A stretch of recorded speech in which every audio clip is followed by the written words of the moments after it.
Assalamualaikum warahmatullahi wabarakatuh. Terima kasih teman-teman yang sudah ngeklik channel Vilas Chess. Kali ini aku akan sharing tentang partai Garry Kasparov lawan Alexei Sirov. Oke, langsung aja. Pion E4, pion E6, pion D4, pion D5. Di sini bentuk dari pembukaan Prancis.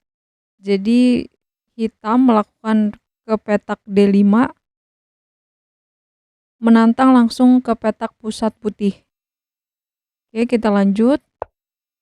Kuda C3, kuda F6. Terlihat pertarungan untuk pusat. Posisi seperti ini semakin kuat lagi ditambah langkah gajah ke G5. Tujuannya akan memenangkan tempo dengan menyerang ke petak E5 nantinya tujuannya. Kemudian hitam melakukan D kali E4, kuda kali E4, kuda BD7, kuda F3, gajah E7, kuda kali F6, gajah kali F6, pion H4, dan hitam rokade. Posisi seperti ini semisal kalau gajah kali G5, dipukul H kali G5, menteri E7, menteri D2, kuda B6, gajah D3, gajah D7, dan putih bisa melakukan pion G6. Tidak enak untuk posisi hitam. Oke, kita balik lagi. Jadi hitam melakukan rokade pendek.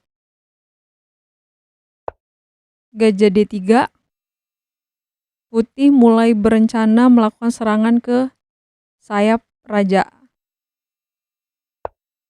Pion C5, menteri E2, C kali D4. Putih berusaha tetap fokus melakukan serangan ke sayap raja dengan langkah menteri ke E4. Lalu hitam menjawab pion G6. Putih rokade panjang. Posisi seperti ini hitam melakukan blunder yang fatal, yaitu menteri ke A5. Seharusnya hitam bisa melakukan langkah pion ke E5,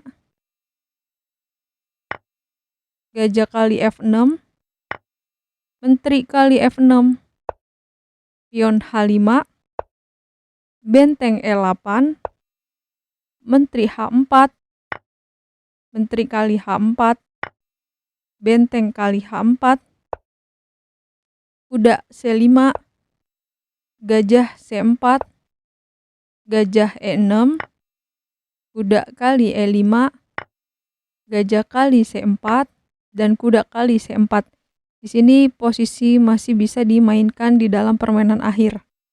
Kita balik lagi, kesalahan yang dilakukan hitam yaitu menteri ke A5. Nah, di sini putih menjawab gajah kali F6.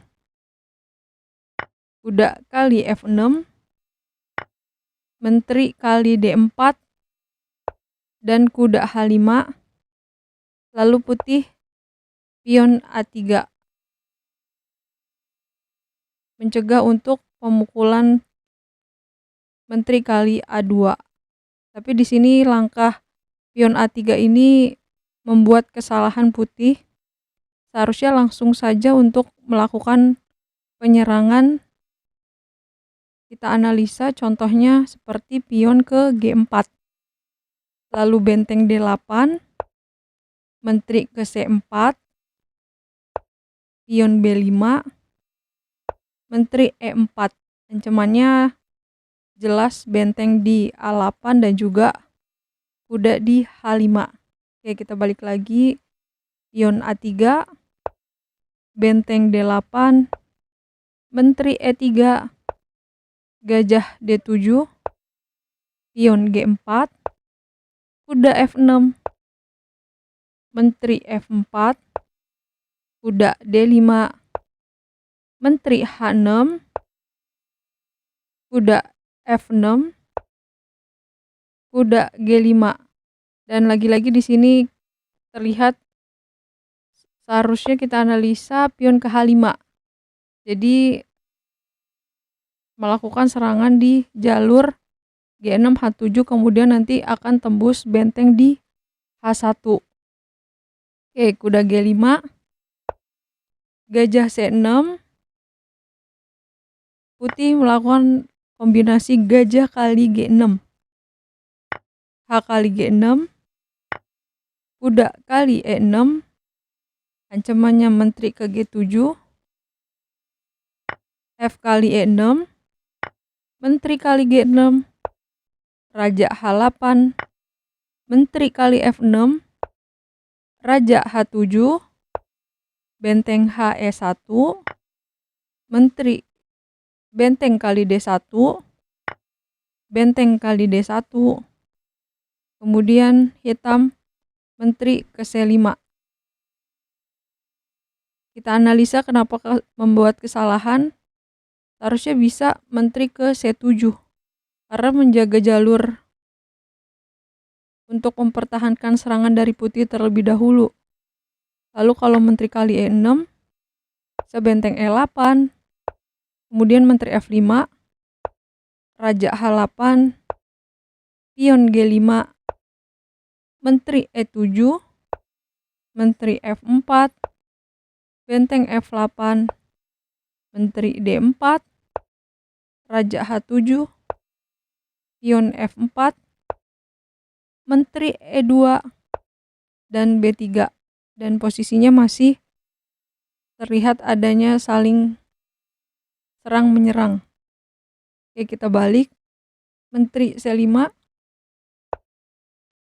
putih G5, benteng F8, menteri H6, raja G8, menteri kali E6, raja G7, dan lagi-lagi hitam melakukan blunder dengan raja ke G7. Teman-teman bisa komen di bawah kira-kira langkah yang terbaik untuk hitam selain raja G7, idenya apa? Kita lanjut. Menteri H6. Jadi posisi seperti ini putih juga memberikan kesalahan. Menteri H6 harusnya langsung melakukan serangan di benteng D6. Nanti bisa langsung cek di sini. Raja ke H8 dan langkah berikutnya. Kita lihat. Menteri H6, raja G8, menteri G6, raja H8, menteri H6, raja G8, menteri E6, raja G7, dan di sini baru putih melakukan langkah benteng ke D6. Lalu dicegah untuk dipetak. Cek di G6 dengan gajah E8, menteri ke E7, raja ke G8, lalu benteng G6 dengan melakukan skak double attack. Menteri bisa pukul ke C5. Gajah kali G6, menteri kali C5. Dan putih memberikan keunggulan dengan posisi seperti ini. Oke teman-teman, ini saja partai dari Garry Kasparov. Semoga bermanfaat.